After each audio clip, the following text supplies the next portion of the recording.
Good afternoon, PopCon fans. Thank you so much for tuning in. I am George Lane, the Co-Film Festival Director for PopCon International Film Festival. And I'm Audrey Lane, the other co-director of the PopCon International Film Fest. Sorry, I muted you. I'm trying to unmute you. Did you do it yet? I'm letting you do it. Sorry, guys. We're getting used to this. I tried to mute her and I unmute her, and she already muted herself. There you go. I will not be silenced. Well, now I can introduce myself properly. I'm Audrey Lane. I'm the other co-director of the PopCon International Film Festival. Thank you guys for being here. Thank you. No worries. Thank you. So we have Adrian Selkowitz. He did a Rising Storm. Thank you so much for being here. And we also have Ryan and Daniel that did Please Follow. It's a lot of fun too. This is our gamers block, so everything kind of has to deal with gaming. And Adrian, your film, Rising Storm, that is something I've heard of esports. I don't know very much about it. Other than seeing certain competitions. I've seen Street Fighter competitions where people are in that. But this is something that was a little different that I didn't know very much about. Can you tell us a little bit about it for other people that are watching this that don't know much about esports? Yeah, absolutely. I was sort of shocked to find out that my hometown of Harrisburg, Pennsylvania, had the national champion esports collegiate team in Overwatch. And I was like, wait, what? Because I didn't know that esports was such a big thing. I mean, I work in media, I work in TV. So I was down shooting something in Atlanta, and I was at the E-League set, and I realized how monstrous it was. And I knew a little bit about professional esports, but I didn't realize that collegiate esports was actually on the rise. And it's really like where a lot of opportunity is for people who are incredibly good at video games, because they can have an opportunity to get an education, graduate. At a place like Harrisburg University, they get a full ride scholarship if they make the team, and they're recruiting from all over the world. It's fascinating. So I didn't realize that this was happening like down the street for me, and I thought, my God, I have to make a documentary about this. And then fortunately, I was able to connect with the right people and got it done.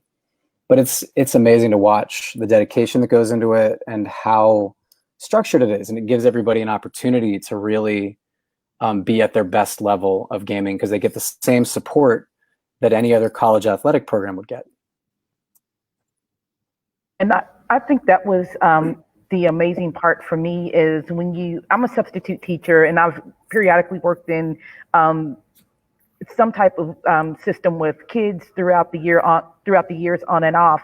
And when I'm meeting kids, and actually one of my former students actually did a Q&A panel earlier today, because he had that drive, and that it's something that when you're watching, you can't say, oh, you can't do that. You'll never have a career in that, because I think that's what people my age were told all the time. Oh, you can't do that. This is, just for fun. You'll never be able to support yourself doing this. And I think when I watched the documentary, I'm like, wow, I can't wait to go and tell all these kids, that I'm seeing in school, and I know that are not good at certain things, but they're good at this. They've got the drive, but they may not have the book smarts to further that drive.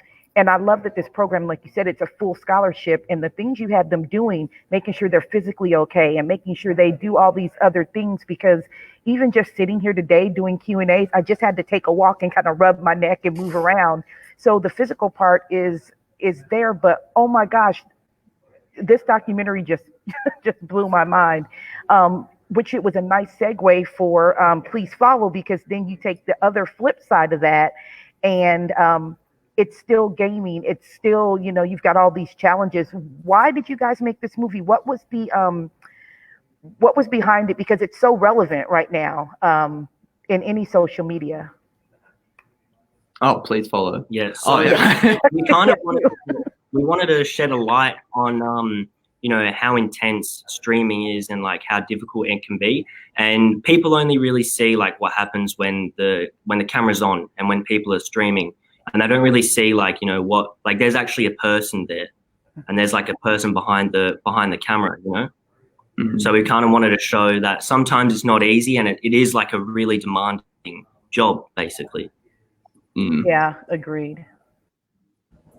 Yeah, that's one of those things I've noticed with watching some of those folks. Sometimes their personal lives will bleed out onto what they do for a living on their social media or their on their platform, and it's just a huge mess. And then everyone's like, oh well, what you do is what you what you say or what you do in your personal life, and not being able to keep things separate, because those guys have become these big platforms that people are wanting to watch every day and wanting to see everything that they do. It's like our modern celebrities that are different than from what the movie stars that we kind of grew up watching and stuff. It's just a new age of things. So I like the way you guys put a spotlight on that and looked at how somebody in that position would feel and what they would deal with. Yeah, no, it was mainly just because well, I wrote the script like a year ago or something like that, and it was just because I actually did a bit of streaming of my own. So this is based on like personal experiences at some points, and I did gain quite a following. And I realized at some point that I was mainly putting the audience before myself and my own like mental health in that sense, where it's like the insecurity started kicking in, like, am I even good enough for this audience, or like, are they still liking me? What am I doing? And that's where I kind of got the idea of like, am I the only person that's like going through this right now? Like when they are streaming or something like that. And I thought it was a really important message just to bring out there the fact that it's like, shouldn't have to put your own mental health or your own well-being at risk of like making others happy in a sense. So it's its own little message in there, as well as like being relevant in society today with like gaming and streaming and all that. Absolutely. Adrian, how long did it take to film this documentary? I know that we saw them at different points of the competition. Like one year they lost and they wanted to, go back and redeem themselves. How long was this shot over? I followed the team on and off starting in July of 2019 all the way through February. So a good, wow. like 6 or 7 months it took. Wow, so you got that edited and out for us to even receive. So, oh my gosh, you must have been working around the clock. We were editing while we were filming. So as the story would develop, we'd come back with the footage, ingest it, cut it together, see what scenes we had, supplement the other scenes, and then see where we needed to go from there. And kind of, the players were leaving the team, joining the team. We started out following all the players and kind of started to narrow in on stories for very specific players, because we were trying to keep it under a half hour. Otherwise, it could have been, a mini series of everyone's drama that's going on behind the scenes. Do you think that this type of program is imperative to being in more places? Like, I believe we have one here at Purdue or IU. I can't remember which. I want to say Purdue. But what do you see the focus of this type of collegiate degree or collegiate experience is going to bring? I think every college should have an esports team. And I think the more money they put into it to treat it like a professional sports program or a professional collegiate sports program would be terrific. I'm not sure. I know there's some back and forth on whether or not the NCAA should govern, the rules and regulations around it. I'm not certain about that, but I definitely think having a structure and being able to support students who aren't necessarily the most physically, competitive athletes, but they're mentally and strategically competitive. I think it gives them that same opportunity, that camaraderie that sports gives, the structure, the support, and it allows them to thrive in a way that they otherwise wouldn't have. I think every college should jump in, personally. I think it's a terrific thing for the students. It's also tied to computer science.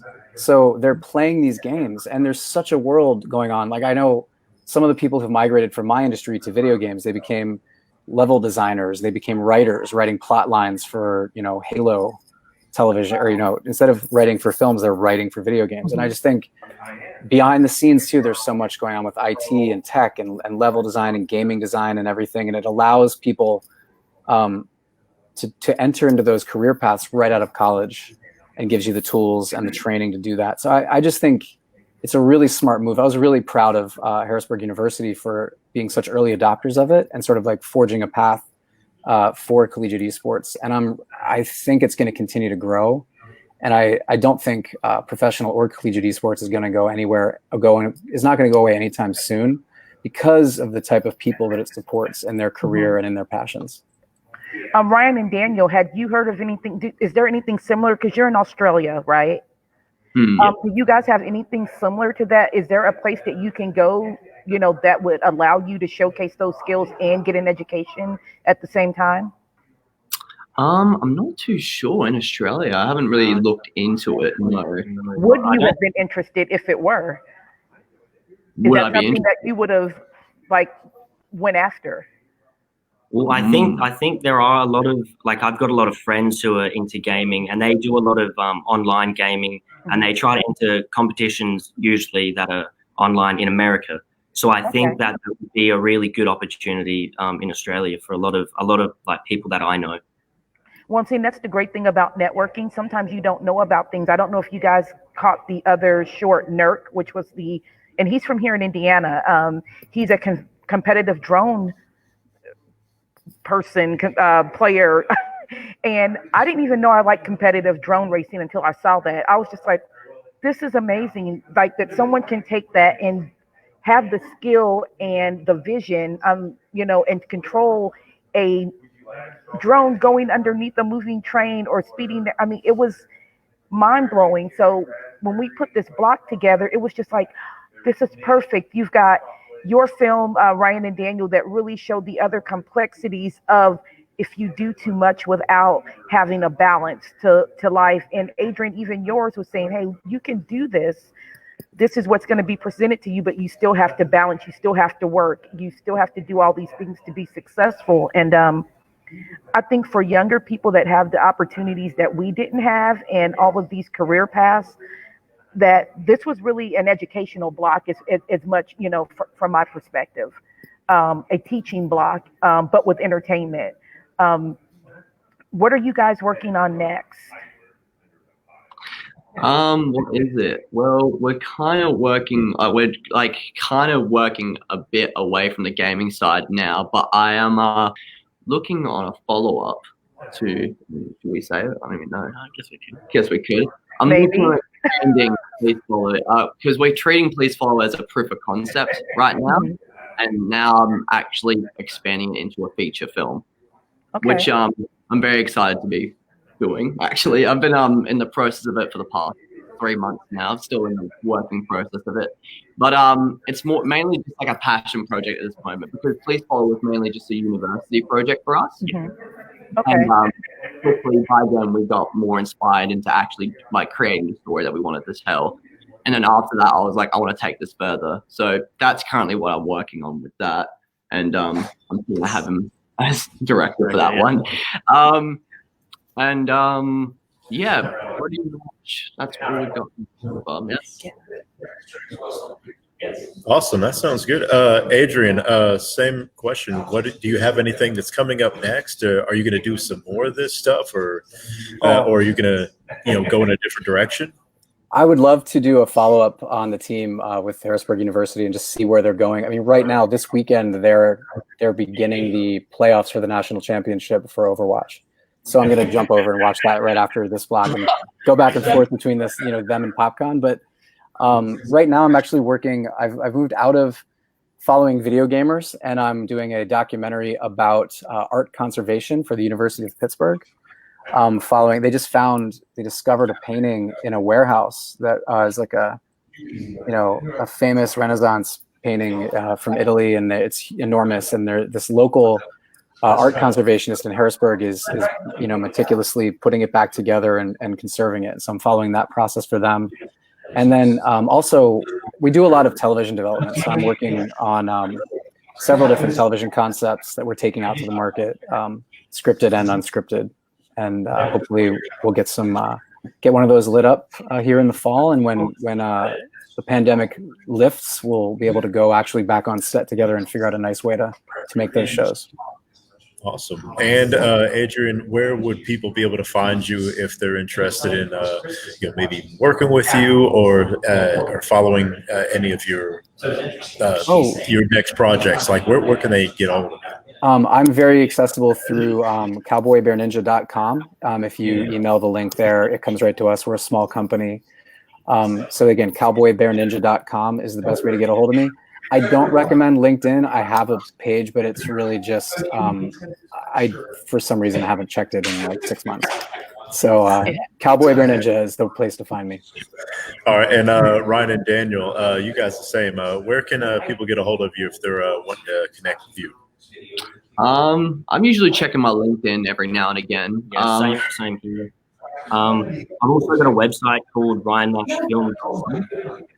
So you can contact me through there as well. Yeah, so my LinkedIn would be Daniel Fry Calabro. It's a pretty lengthy name, but and yours would be Ryan Nash, obviously. Yeah. And before we go, Still muted. Before we go, there are questions over here. There was 2 from Chris Hudson, but Adrian, I think you answered the first one. He wanted to know if there would be a follow-up to the Storm team in the future. So you kind of answered that. But his other question was, how will this pandemic affect the teams trying to recruit from overseas for the fall, spring 2021? Yeah, that's a terrific question. I don't know. You might want to reach out to Chad Smeltz, who's the star of the film. He's really on the front lines of trying to figure out how they're going to handle the recruitment. I know that there was some conversation about whether or not they could do the tournaments collegiately, because if people aren't in their schools, it would be unfair because of limited bandwidth if people are working from home. But it seems like they figured that out, at least for Overwatch, and League of Legends, I believe, it has continued on. But it's different for every game or every sport within the genre. So I don't know the answer to that. But if you find History Teacher on Twitch, or if you find Chad Smeltz through the university, he'll know more up-to-date information about that. Yeah, that's something I would definitely like to reach out, just because here in Indiana, I mean, we have a lot of tech. I mean, we have Purdue, that is, big on science and engineering. We have IU, but it's like some of those maybe smaller colleges and state colleges, I think, that could really benefit from something like this. Hopefully they can be the model of how to get things started in other communities. I think it's important. I think it's amazing. You guys brought a really exciting block and unique perspective to our film festival, and we thank you. Just smiles all around, and hopefully you continue to watch the film fest, pop out into other parts of the festival. Adrian, I know you're going to go watch the competition. Where can we find that? But where can we find that? Maybe we can pop up a link or something for people to see it, if possible. I think it might be on Twitch. Okay. I'm going to text those guys now and find out. But it's definitely, if you look at their Instagram handle, it's the Storm. I can pull that up for you now. Okay. It might be HU Esports. Yeah, it's HU Storm Esports is their handle, and they're updating it throughout the day. They've got links there, and they're going to be doing updates on their Instagram stories. Okay. All right. Great. Thank you guys so much, and I'm sure we will talk to you throughout the rest of the weekend. Thank you for having us. This was terrific. Thank you. Absolutely. Absolutely. All right. Take care, guys. Appreciate it. Bye-bye.